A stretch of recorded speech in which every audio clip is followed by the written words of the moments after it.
What's up, Not So Pro Football Talk? This is Vince the Prince back with another episode of grading the NFL teams of 2023.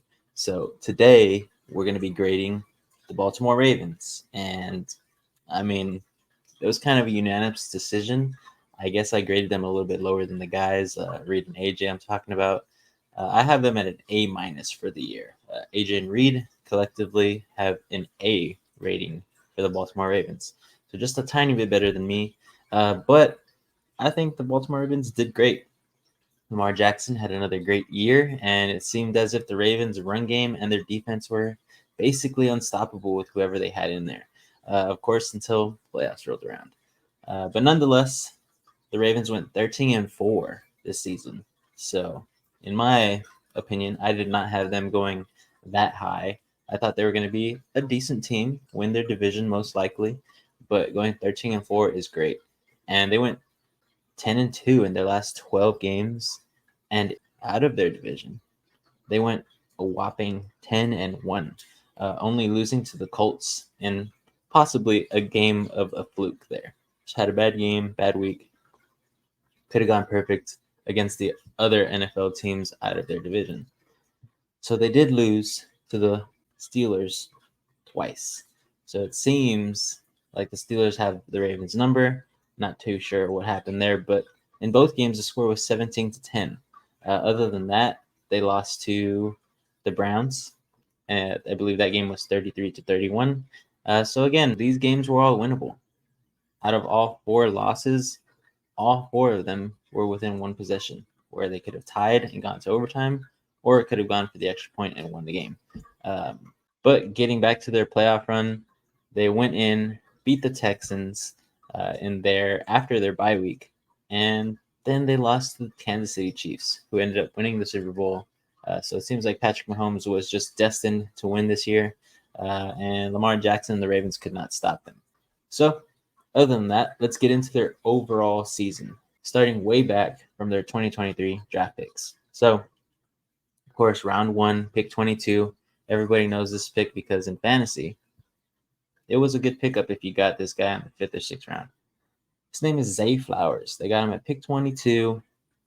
Most likely their only hit here because out of all those guys that they drafted, he's probably their only starter at this point in time in the 2023 season. So Zay Flowers, pick 22. We jump all the way to round 3 at pick 86, and they got Trenton Simpson from Clemson, a linebacker. Now, he wasn't a starter during the season, but he was a good rotation player. Now he should be their slotted starter, but we'll talk about who they lost at that position and why he's in that position now. But moving on to round 4, Tavius Robinson, outside linebacker, Mississippi. So they have a few guys here that they drafted that can possibly play this year and hopefully make a difference. Round 5, pick 157, Caillou Blue Kelly. Now, if that doesn't sound like a bird, like a raven, I don't know what does. But Caillou Blue Kelly was a cornerback from Stanford. And again, he's not really in their starting lineup. So again, not the best pick, but a good depth piece maybe. Round 6, pick 199, Melisala Aumave Loaulu. So that's a mouthful there. He's an offensive tackle from Oregon. He is slated to be one of their starters here this year after they lost someone that we'll talk about later. But that line may be shifting around. Who knows? We'll see how he does in the starting lineup if that's what they actually want to go with. But could have been a gem in round 6. In round 7, they got the guy that people were looking at to draft early on in the 4th round. He's a guard, and possibly he may be the starter going into this next season. And I think the Ravens are hoping for that. This is Andrew Voorhees. Yes, equivalent to Voorhees from Friday the 13th. So this one was a cool one. He's a guard from USC, and they got him at pick 229 after he tore his ACL in the 2023 draft. But this guy was phenomenal. Even after that, he pushed up a whopping 38 reps on the bench press with 225 on there. So that's pretty dang good. And he was the best out of the entire lineman group to do that. So best of the draft, best of the linemen, strong guy. Hopefully his rehab was good, and maybe he can make a splash there in this upcoming 2024 season. But other than that, to add to those draft picks they had a couple of 2023 signings. And this is usually the type of list I like to see, especially from a winning team, because they have pieces already. They're just adding guys who can possibly make them that much better. And 2023, they signed OBJ for 1 year, $15 million. Now, everybody who really just watches football and doesn't analyze might have said, "Ooh, OBJ to the Ravens, that's going to be an unstoppable link up there with Lamar Jackson." But it really wasn't. I mean, guy basically got 700 to 800,000 per catch on the year. So, not the best signing for the Ravens. That is why I have him at an A- there. One of their signings just was not good. And here's another one that wasn't good: Nelson Aguilar. 1 year, 3.5 million. Not too expensive, but again, just like OBJ, this guy did not really help. So that passing attack for the Ravens that they were expecting was not the best. Some of them that I like, at least, was Justice Hill, their running back. Of course, we know Ravens running backs are expected to get hurt throughout the season. Sad to say, but it just always happens for them. But Justice Hill came in and he played like a starting running back. He's still on their roster today, so maybe he will get some playing time, as Derrick Henry might not be a 3-down back anymore. But we'll have to see if that happens. Other two guys that they signed are Geno Stone, safety, 1 year. They lost him, and their last signing, which is pretty important if you like this position, AJ, Nick Moore. He was their long snapper. So that's a hard job to do, I would say. But overall, season in a nutshell, I mean, not too many of these guys on the offensive side of free agency signings helped out, but their defense was at its best this season, probably since the time that Ray Lewis was playing. Now, I'm not saying they're better because they definitely weren't. These guys did not make it to the Super Bowl. These guys did not win a Super Bowl. But they had great linebackers, great safeties, and a great rushing attack off the line. And I don't know whether to say that was because of their coach, Mike McDonald, who's now the Seahawks coach. So maybe I'm a little biased, but this defense kind of turned around. They weren't one of the best defenses in 2022, and they just shot up and became one of the best defenses 2023. But maybe this year in 2024 that might change. They lost guys like Geno Stone, Patrick Queen, Jadeveon Clowney, and then on the offensive side as well, they lost guys like Kevin Ziegler and Gus Edwards to free agency. So all those guys are not there. Those are most of the guys who made quite big impacts for their team. But to add the cherry on top of who they lost Mike McDonald, as I said, to the Seahawks. So was that really the reason why their defense was so good? Or can the guy named Zachary Orr, throwback to Michael Orr on the Ravens, but Zachary Orr is their inside linebackers coach in 2023, and now he's their defensive coordinator, sliding into that position in 2024. Hopefully, he can keep the streak going for having good defense in Baltimore again. We're going to have to wait and see on that one. But let's get into this free agency period in 2024. They signed Derrick Henry, as I said earlier. 2 years, $16 million. I mean, not bad at all. He should make an impact. I'm not too sure if it's the impact the Ravens are looking for, but maybe he can stay healthy at least and keep that running back room afloat. Hopefully, I'm hoping he has a good, healthy season, because it's going to be interesting to see him out of a Titans uniform.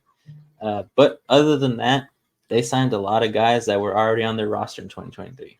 One of those guys is Justin Madubuike, defensive tackle. Signed him for a whopping 4 years, $98 million. He was one of the best defensive tackles in the league, probably behind Aaron Donald and a couple others. But I think this was a great signing. Got him for under $25 million a year for a great guy off the line who can stop the run, get in there, cause pressures, get some sacks. But they also signed guys like Arthur Mollett, who's a cornerback, to a 2-year deal. He was their top slot corner this year, and I think he's just going to continue to be great for them. Brent Urban, their defensive end, good rotation player. They have him on 1 more year. And Malik Harris, linebacker, 1 more year as well. So all these guys could be making a difference in this team, especially with the departures of Patrick Queen, Jadeveon Clowney, and others on the defensive line. But some way that they can address this and make sure that they have more key guys to help in those areas is in the draft. They have 8 picks overall, and they got a couple of these guys in past years with some great picks too.